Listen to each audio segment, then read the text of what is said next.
झारखंड के 12 जिलों से राजधानी रांची आए हुए सहायक पुलिस कर्मी 27 दिनों से राजधानी रांची के मोरहाबादी मैदान में धरना पर बैठे हुए हैं। विभिन्न मांगे हैं जो कहीं ना कहीं सरकार तक ये लगातार पहुंचाने की कोशिश भी कर रहे हैं और बीच में इनकी वार्ता भी हुई थी, लेकिन वार्ता से ये नाखुश थे और अभी भी धरना स्थल पर बने हुए हैं इस आस में कि आने वाले समय में इनका जो रास्ता है वो खुलेगा और ये अपने अपने ज़िलों में लौट जाएंगे। लेकिन अभी फ़िलहाल की बात करूं तो अभी ऐसा कोई रास्ता उन्हें नहीं दिख रहा है। जब हम यहां पर पहुंचे तो ये डिस्कशन कर रहे थे कि आगे किस तरह से बढ़ना है, कैसे उनकी मांग जो है सरकार तक पहुंचाई जाए और इससे पहले जो वार्ता हुई थी उसमें क्या क्या बातें रखी गई थी और अगर संभवतः आने वाले समय में वार्ता होगी तो उस वार्ता में क्या कुछ बातें रखी जाएंगी। हमारे साथ कुछ सहायक पुलिसकर्मी हैं, उनसे बात करते हैं, जानते हैं कि आगे क्या रास्ता इनके लिए बच जाता है, क्योंकि वार्ता भी हो चुकी है,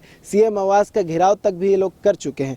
आगे क्या रास्ता बच जाता है आप लोग के लिए? वार्ता भी हो चुकी, सीएम आवास का घेराव हुआ, लाठीचार्ज हुआ, अब क्या सत्र कल से शुरू हो रहा है, कुछ अन्य योजना है? हम लोग पास एक ही ऑप्शन बचा हुआ है, करो या मरो। या तो वर्दी में जिंदा रहेंगे या तो वर्दी में शहीद हो जाएंगे, तो 60 साल बाद विराम करेंगे। ये हम लोग को जिस समय वर्दी पहने थे उसी समय कसम खाए थे। अब ये सरकार हम लोग के क्या करना चाहती है उनको पर डिपेंड करता है। हम लोग साथ न्याय करते हैं कि अन्याय करते हैं, चूँकि हम लोग जंगल पहाड़ के बच्चे हैं। सरकार से कोई जॉब मांगने नहीं आए थे। झारखंड सरकार बहाली निकाली 2017 में और बोली कि 3 साल बाद सहायक पुलिस का अच्छा कार्य रहा तो इन्हें पुलिस संवर्ग में 2014 के पुलिस नियमावली में कालांतर में संशोधन करके इन्हें पुलिस संवर्ग में सम्मिलित किया जाएगा। साफ लिखा हुआ था किया जाएगा। लेकिन अब सरकार क्या तर्क दे रही है, नहीं तर्क दे रही है, ये तो उनकी विषय है। लेकिन सरकार से यही कहेंगे कि हम लोग का निदान करे, हम लोग के इसके साथ न्याय करे। हम लोग जिस तरह 7 साल सेवा दिए हैं, हमारी सेवा को देखे किस तरह सेवा की। चूँकि आज के ज़माना में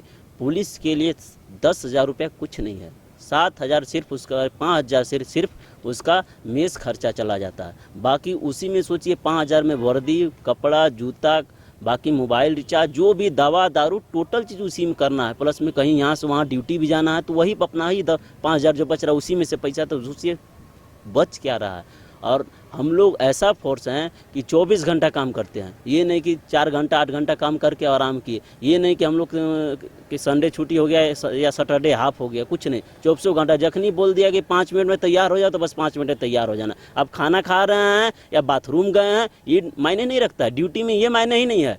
पहला यही है कि जैसे ही बोला जाए 5 से 10 मिनट के अंदर तुमको रट चुका रेडी हो जाना है। और ये पुलिस का कर्तव्य भी बनता है। अगर वो तत्काल कार्य नहीं करते हैं या तत्काल तैयार नहीं होते हैं तो राज्य में बहुत बड़ा विपत्ता आ सकता है या बहुत बड़ा दुर्घटना घट सकता है। तो पुलिस का सबसे बड़ा एक कर्तव्य होता है, इस चीज़ को सरकार समझे। ये नहीं कि अन्य अनुबंध कर्मियों से हम लोग को तुलना करे। तुलना करना है कीजिए, लेकिन इस बात को ध्यान में रखिए कि हम लोग 24 घंटा काम करते हैं ना, हम लोग त्यौहार मनाते हैं। त्यौहार में हर कोई अनुबंध कर्मी आपका घर पर होगा, अपना खुशहाली से त्यौहार मना रहा होगा, लेकिन हम लोग ड्यूटी करते हैं, लोगों की सेवा करते रहते हैं।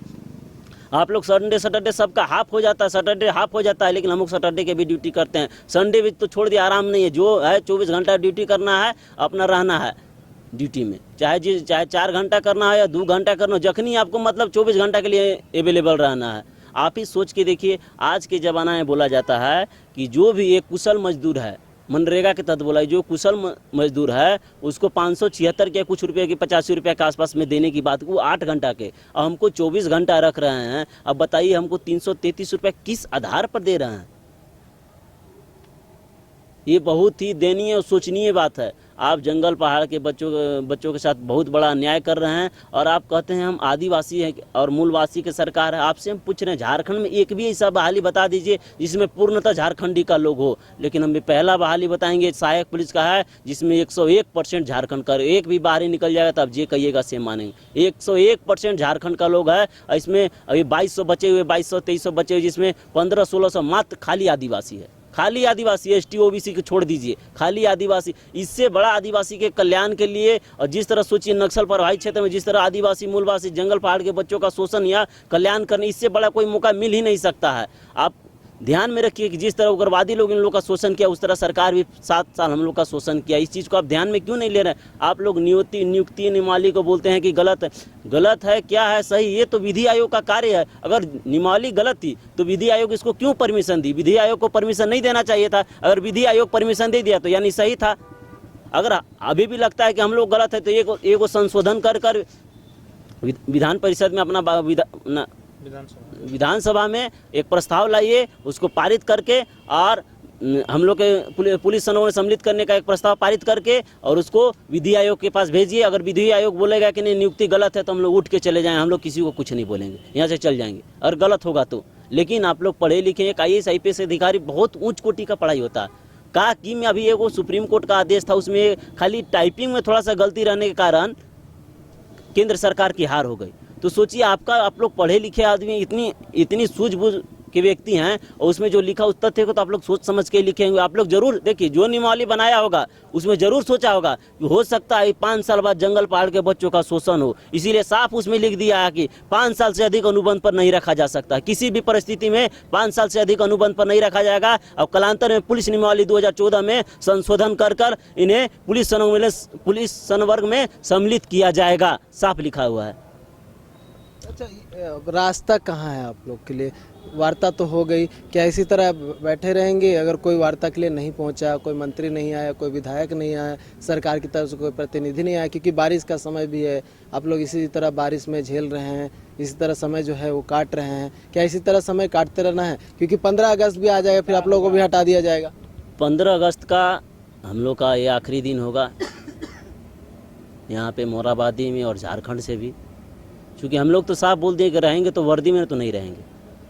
60 साल बाद ये वर्दी उतरेगा जीवन से, न तो इसे नहीं उतरेगा। अब सरकार सोचे मार पीट के जो करना है वो कर ले, जो हथकंडा अपनाना है अपना ले। लेकिन हम लोग सरकार से उम्मीद करते हैं कि हम लोग को जो प्रतिनिधि आए थे उनके द्वारा बताया गया है कि आप लोगों से पुनः वार्ता किया जाएगा, और हमें लगता है कि 1-2 दिन के अंदर हम लोग से बात करेंगे। और नहीं करे हैं तो झूठ सच उनका बोलना आदत है, चूँकि MOU साइन करके वो फिर सकते हैं तो बात करके भी फिर सकते हैं। अब क्या कहें नहीं कहें उनकी बात के ऊपर है, लेकिन हम लोग उम्मीद करते हैं, हम लोग को पूर्ण विश्वास है उन लोग झारखंड के नेता है, हम लोग के जनहित में कार्य करने वाले हैं, तो हम लोग से पुनः एक बार वार्ता करेंगे और वार्ता करके बीच का रास्ता निकालेंगे और हमारे साथ न्याय करेंगे। हम लोग खुशी खुशी मोराबादी से चले जाएंगे। अच्छा, वार्ता होगा तो वही कि जो था सिचुएशन, उस तरह की सिचुएशन देखने को नहीं मिलेगा ना? आप लोग आरोप लगा रहे थे कि डरा रहे थे हम लोग को कि यहाँ पर जो आप लोग धरना पर बैठे हैं, आंदोलन अपना समाप्त कर लीजिए, कुछ इस तरह का सिचुएशन एक बार फिर से देखने को तो नहीं मिलेगा? देखिए, उनका मंशा तो था कि आंदोलन को हम अपना मौखिक रूप पे ख़त्म करा दें, लेकिन उन्हीं के बाद माननीय विधायक विनोद सिंह ही 2 दिन पहले ये बोले मीडिया में कि वो लोग मेरा बात अगर मान जाता तो हम माननीय मुख्यमंत्री सर को दबाव बनाते। यानी आप बिना पूछे ही हमसे वार्ता करने आए थे, आपका बात का कोई क्रेडिबिलिटी नहीं है, तो आप क्या मतलब अपने से प्रतिनिधि के रूप में आए थे या मुख्यमंत्री साहब आपको भेजे थे? तो फिर जब मुख्यमंत्री साहब आपको भेजे ही नहीं थे तो आप आए क्यों थे? आपको तो डायरेक्ट बोलना चाहिए था कि हम आपका काम करा देते। तो वो बोल रहे हैं कि नहीं, हम मुख्यमंत्री को दबाव बनाते, माननीय मुख्यमंत्री को दबाव बनाते। वो उन्हीं के बात में उन्हीं के बात का विरोधाभास है। तो अब देखते हैं कि कौन आते हैं हमारे प्रतिनिधि बात करने के लिए हमसे। सबसे पहला बात है कि अविश्वास का भावना वो लोग खुद से ही पैदा किए हैं। पहला बार माननीय मिथिलेश ठाकुर जी आए, वो बोले कि 15 दिन में हम काम करा के आपको देंगे, हम ये मेरा बात नहीं है, मुख्यमंत्री का बात है, हम मुख्यमंत्री के रूप में प्रतिनिधि के रूप में आए हैं। दूसरा बार आए बंधु तिर्की दा, यहाँ के भोले भाले बच्चों को बुड़बक बनाए, तो बोले कि 60 दिन में हम आपका काम कर देंगे। 60 दिन यहाँ 665 दिन हो गए। तो यहाँ सब लोग चाह रहा है कि यहाँ के आदिवासी, मूलवासी, जंगल के गरीब गाँव के बच्चे को मतलब ठग के यहाँ से उठा दें और ये लोग चले जाएं। लेकिन अब भी हम सोच लिए हैं, या तो जाएंगे तो वर्दी में जाएंगे, या तो फिर हमारे यहाँ से लाश जाएगी घर, बस। तो आंदोलन नहीं होगा कि और भी रास्ते जो है खुल जाते हैं, और भी विकल्प हैं? नहीं, हम लोग अब क्या करेंगे? मेरे पास कोई उपाय नहीं है। मुख्यमंत्री साहब को हम कान तक आवाज़ पहुँचाने के लिए उनके आवाज़ तक गए, अब क्या करें? हम क्या करें? या तो हम ही जाएंगे वर्दी में, या तो फिर मुख्यमंत्री आवास के पास जाएंगे, वहीं बोलेंगे कि हम लोग अब सामूहिक आत्मदाह करेंगे, या तो फिर हमारा काम कीजिए आप। आगे की रणनीति में हम मीडिया के माध्यम से यही कहना चाहते हैं कि आगे की रणनीति में यही होने वाला है। क्या लग रहा है आप लोगों को, क्या रास्ता बच जाता है? क्योंकि ये भी कहा जा रहा है कि संभवतः अगले महीने जो है चुनाव की घोषणा हो जाएगी, आचार संहिता भी जो है लागू हो जाएगा, तो उसके बाद से सरकार के भी हाथ जो है वो बन जाएंगे, सरकार भी कुछ नहीं कर पाएगी। तो यही वजह है कि आप लोग चाह रहे हैं कि सरकार पर दबाव बनाए, और सरकार पर दबाव बने तो सरकार आपकी जो मांग है उसको माने, विचार विमर्श करते हुए और भी बातें जो है वो आगे तक पहुँचे।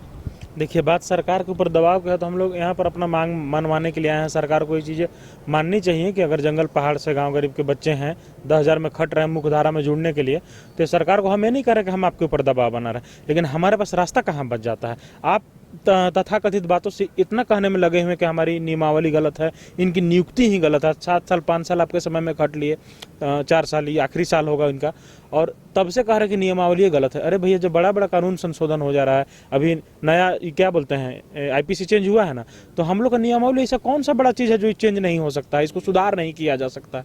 मैंने कौन सा ऐसा लिखित है संविधान में, कई संशोधन संविधान में हो गया, तो आपका कौन सा ऐसा कानून हाथ रोक दे रहा है जो हम लोग का ही नियमावली संशोधित नहीं होगा। अब हमारा नियमावली संशोधित कीजिए, हमारे पास कोई रास्ता नहीं है।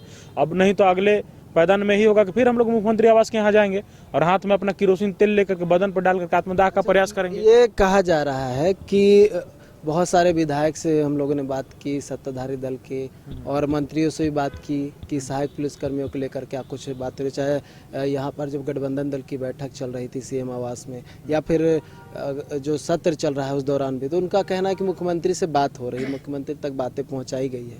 क्या लग रहा है, मुख्यमंत्री तक बातें पहुँचाई गई है या फिर ऐसा कहा जा रहा है? देखिए, मुख्यमंत्री से हमारे प्रेस मीडिया के बंधु ने ही सामने में ही पूछा था जिस दिन उनका शपथ ग्रहण के बाद पहली बार बाहर आया था, तो बोले कि देखिए, आंदोलन मत कीजिए, सरकार संवेदनशील है, हमारे यहाँ का नाक सारे खुले हैं, हम सुनना जानते हैं। तो हम बताना चाह रहे हैं कि 27 दिनों से हम लोग यहाँ खुले आसमान के नीचे बारिश में भीग रहे हैं, मूसलाधार बारिश में भी रह रहे हैं, तमाम परिस्थितियों का सामना कर रहे हैं। खैर, पुरुष का जीवन है, संघर्ष है, तो हमारे साथ महिलाएं भी हैं, संघर्ष तो निरंतर जारी रहेगा, वो चीज़ नहीं है। अगर 27 दिनों से हम यहाँ पर बैठे हुए हैं और मुख्यमंत्री के कानों में आवाज़ नहीं पहुँच रही है, बगल में 1.5 किलोमीटर पे हमारा सीएम हाउस है, अब तो ये तो बड़ा दुर्भाग्य की बात है। ठीक है, अधिकारियों के द्वारा बात पहुँचाई जा रही, तो हो सकता है कि माननीय विधायक जी लोग बात को अपने तक सीमित रखते हों, उन तक कहते नहीं हो, या उनके पास कह नहीं पा रहे हो, खुल के उनके पास बोल नहीं पा रहे हो। तो सरकार कैसा है जो विधायक का बात नहीं सुन पा रहे हो, अगर हम जनता उनके यहाँ पर एक रक्षक के रूप में हम लोग यहाँ पर खड़े और वो हमारी बात को सुन नहीं रहे हैं। राजा को तो ऐसा नहीं होना चाहिए। आज से नहीं, तमाम युगों युगांतर से लोग आए हैं, तो जनता की परेशानियों को देखते हुए राजा ने कभी कभी अपना पद का भी परित्याग किया है। लेकिन यहाँ पर तो इनको सिर्फ सत्ता की लोलुपता घेरे हुए रखी हुई है, और शायद हमको लगता है कि इनके आसपास ऐसे आईएएस अधिकारी, आईपीएस अधिकारी भी होंगे, तो शायद हमको लगता है कि सत्ता के चाटुकार या दलाल ही होंगे जिन्हें हमारा दुख परेशानी दिखाई नहीं देता है। हम उनके लिए कड़वे शब्दों का क्या चयन करेंगे, हमारे पास शब्द ही नहीं है कि अगर हम लोग का दुख उनको दिखाई नहीं दे रहा है। रात में एसी में सोने वाले, मखमल के बिस्तरों पर सोने वाले, कभी हमारे बीच एक रात गुजार के देखिए, आपको अनुभव हो जाएगा हमारे कष्ट का, हमारे दुख का कोई पारावार नहीं है। सिर्फ यही नहीं कि हम 10,000 में सिर्फ खट रहे हैं, सिर्फ यही चीज़ के लिए नहीं हम आपके पास आए हैं, हम अपने पीछे की पीढ़ी को सुरक्षित करने के लिए आए हैं, ताकि इस राज्य में हैं, मूलवासी हैं और यहाँ के लोग हैं, तो हमको आप उचित अधिकार दीजिए, जीने का अधिकार दीजिए, इसलिए हम आपके पास आए हैं। ये नहीं कि पिछले साल की तरह आपको आईजी साहब थे, अखिलेश झा सर थे, आपको नौशाद आलम सर से, और कंधे पर अशोक स्तंभ लगा करके झूठ का एक हस्ताक्षर करवा करके सारे लोगों से कितना सफाई से झूठ बोल करके चले गए। हम लोग तो उन पर भरोसा कर लिए, उनका कंधा पर अशोक स्तंभ देख लेते हैं, हम लोग तो स्टार देख लेते हैं थाना में दरोगा के यहाँ, तो चलो भाई पावर में है, उसका कंधा पर तो अशोक स्तंभ देख करके तो हम लोग तो विश्वास कर लिए। और जब उनके पास उतना बड़ा राज्य चिन्ह का मूल नहीं है, जुबान का मूल नहीं है, तो इससे आगे शब्द नहीं रह जाता है कहने के लिए। उन लोगों को अब निर्लजता का हद है, अब इससे आगे क्या कहें हम।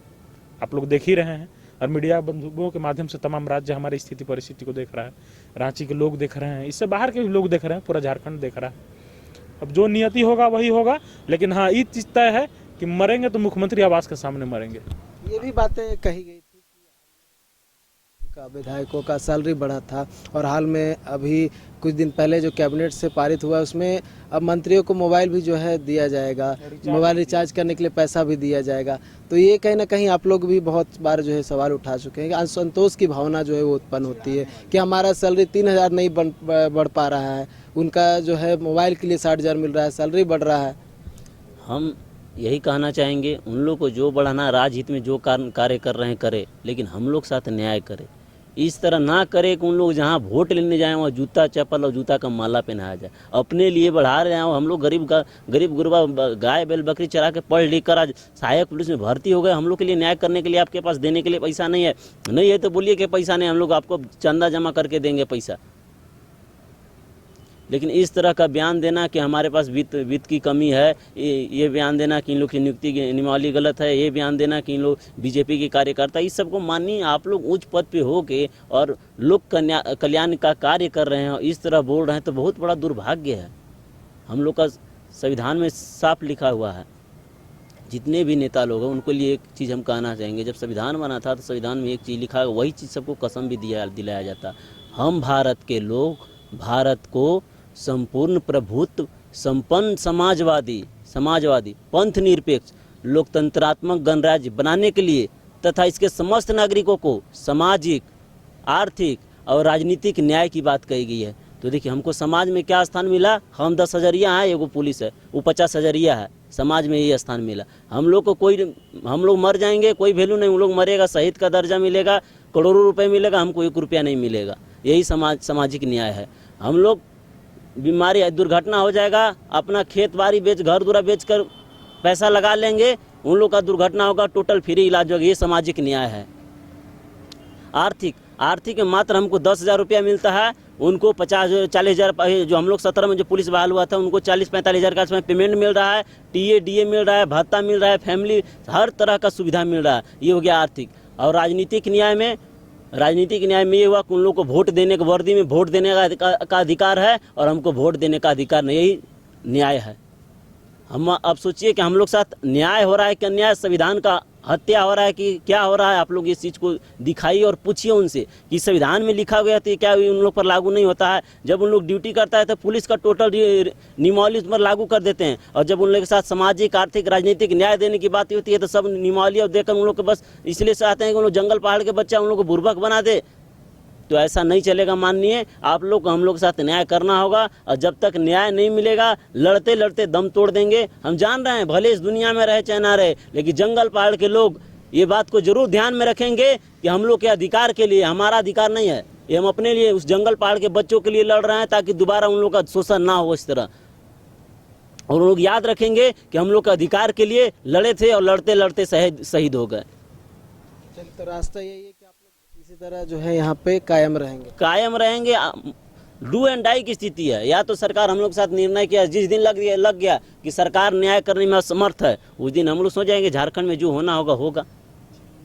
देखिए अपने जो डिसीजन है उस पर कायम है, अडिग है, और चाह रहे हैं कि वार्ता हो, और वार्ता में जो भी इनकी बात है वो अपनी ओर से रखेंगे, और सरकार को संभवतः इनकी बात माननी होगी तभी ये यहाँ से जाएंगे, अन्यथा वो इसी तरह यहाँ पर रहेंगे डटे हुए और अपनी बातों को लगातार रखते रहेंगे जब तक इनकी मांग पूरी नहीं होती है, चाहे बारिश हो, गर्मी रहे या कुछ भी हो जाए, क्योंकि इनका पहले से भी यही मूड रहा है और इसी तरह का जो है पहले भी धरना दे भी चुके हैं।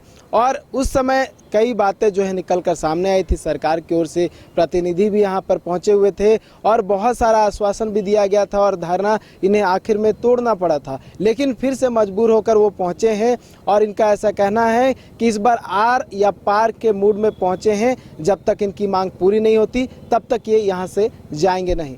न्यूज़ बाय स्कोप के लिए कैमरा पर्सन तापस के साथ नीरज कुमार, रांची।